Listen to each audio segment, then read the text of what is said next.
All right. So, good morning, good afternoon, good evening. Welcome to May 2020. Sounds odd to even be saying that. Uh, so here we are. It's a whole new world, and we're going to be working a little bit with that. Maybe using a tool that I found online. Dr. Peter Levine suggested something that sort of keeps us with ourselves as we move through trauma, which I honestly feel like this is a trauma that we're all experiencing. So we're going to get right into it. The format's going to basically be the same. We are going to do a little bit of sensing, and then we're going to scribble, and then we're going to write. And then we're going to pause and come back after we've done some writing and working in our books off camera. So, all right. First things first, just get comfortable where you are. And if that's standing up, please stand up. Whatever your body feels like is the most comfortable thing to do right now. And just take a few breaths. You don't have to close your eyes if you don't want to. And just settle into that space. That is you.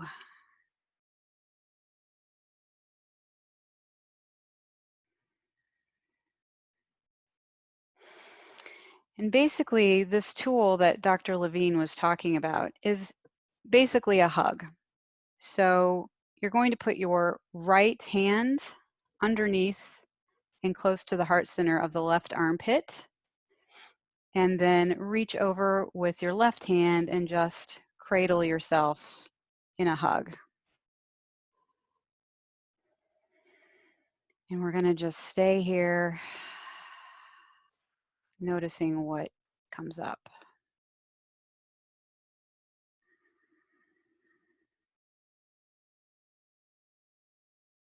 Any sensation moving through the body.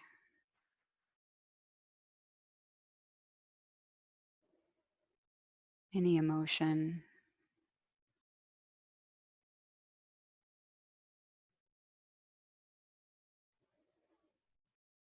And what is it like to just be with it and allow it?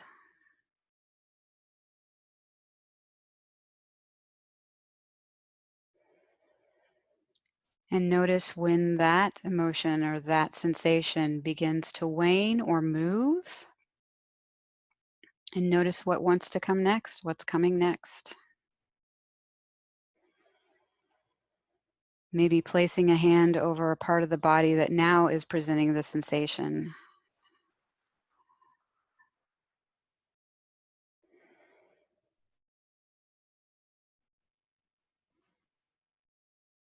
Noticing what that part of your body needs. Maybe some tapping.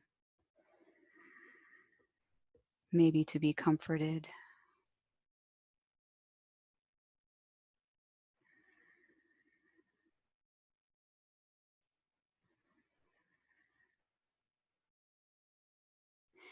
And if that feeling in your body, that sensation that is the strongest right now, if it could hold a marker or a paintbrush, how would it want to move? What color might it be? And from this space, we're going to do a little bit of scribbling.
And knowing that we can come back to the scribbling spot at any time and use that as a tool as well, we'll go ahead and transition into the writing prompt.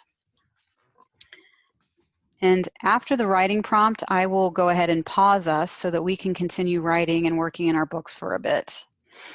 And the question is, what happens when I feel new life moving through me without getting caught up in what it means?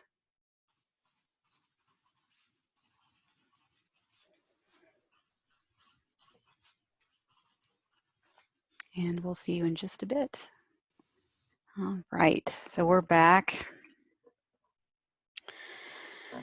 Yeah, so I don't know about you, Sarah, but for me, writing and then just the experience of holding myself near my heart, it always brings things up, but today it brought up this sort of underlying sadness.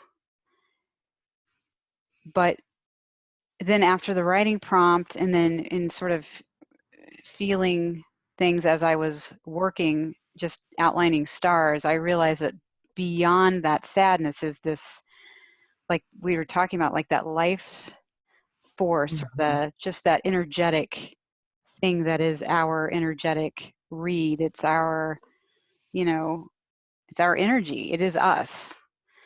So it was really good today for me. Yeah, it was really good. It felt deep. Mm-hmm. And it felt like, and there were surprises. I'm familiar with Peter Levine, but I'd never experienced this. And, I went in expecting, given the place we're in right now. And I've, my friend Cheryl died last week, and then another friend died yesterday. Sorry.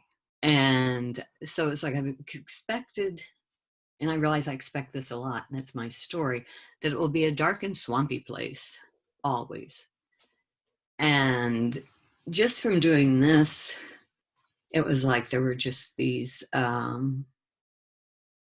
what came up for me, I've never had, it was like physical, but also visual, were like this cellular structure of green that was fluid and moving. And so when we moved our hands, I went to my belly, and it was like, that's the center of it. And from there was able to go to the scribble. And then I came to the piece I'm working on, and it's the last piece in this journal, and it's been taking a long time, and I realized I have a beheaded woman.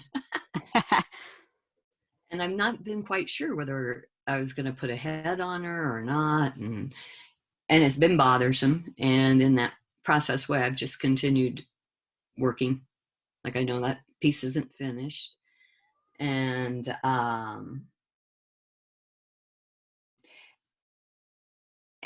still want to be done with this, just like I'm sure people are feeling I want to be done with the stay-at-home thing. And it's not done. And can I stay present for that piece until whatever head's supposed to be there arrives? And I thought about how the last few weeks I've mostly just laid on my bed and stared at the ceiling and told my narrative story about being lazy, not getting enough done, all this stuff. And I realized, oh, this is like laying on my bed. I could have pushed this. I could have just put a head there just to get it over with, be done with it. It's not been comfortable because it's always getting my attention, that something's missing, something's not there. And today, as I was working, I realized I have to find one of my own heads to put on this, and that I've been avoiding that. I didn't, it was like it seemed too something. So it's interesting to just be with the feelings, which say yes, go. what does it matter? And in 100 years, this will just be dust. I don't even glue that well to hold it all together. And so to honor that piece, can I put my own head in it? Can I feel my own green movement that's alive? Can I just be with it without trying to figure it out or make it better or hurry it up? And that what happens I guess for me, what's really happens in this time that feels so ungrounded, it's actually also the time that new possibilities can arise. Absolutely. And You know? I completely agree. And when I can get my narrative out of the way, I feel like I'm closer to that, because Mm-hmm. it's, what that movement, that current, that energetic calling card that we all have is constantly there and ready to connect with us. We are connected. It's just we're distracted, and all of that is when we're plugged into that and when we're embracing that, that's when it feels, and we don't have the story, that's when it feels possible for that new to come in. And I wrote something down the last time we spoke, that really got me. And you said it's not time for self-improvement, that maybe it's time for befriending ourselves. Mm-hmm. And that really struck me, because so I can befriend myself from maybe watching one too many Netflix, whatever it is, episodes, or maybe eating the wrong thing or sleeping an hour later, or whatever it is. But it's not the time for, oh, I should have done this, I should have done that. How can I incorporate what's happening right now with how I can fall in love with myself, maybe just a little bit, or like myself, or be okay with it, Mm-hmm. instead of trying to improve something. Right. And can that be enough? We're Right. so geared and trained towards happiness and production, and we live in this very small spectrum of what is alive in us, which includes the unhappiness, the sorrow, even joy. I mean, that's, for me to expect the dark swampy and I get green was like, ooh, I don't know if I like this. I had a reaction to it. But there's something about when we allow all of it to be there, then the possibility of what can we, the only work there is to befriend ourselves. Yeah. And that other quote we have talked about quite a bit recently too is the how shattered our nervous systems are right now, Mm-hmm. and as totally horrific what the COVID-19 thing is and what's going on. I feel like this has been an opportunity for me to really listen, that my body, my heart, my soul, can I just be? Can I not? I don't have to be a being doing to be loved in the world Mm. or to deserve to be in the world. Can I just my being is enough? And I feel like that's in the face of the horribleness of what's going on. That's the seed that we all get to plant Mm. Yeah. in this physical distance, but we don't have to be distant from ourselves, and we can still meet and share with each other. um, I find the time we work in silence incredibly soothing, to just be swimming in that stream of befriending ourselves.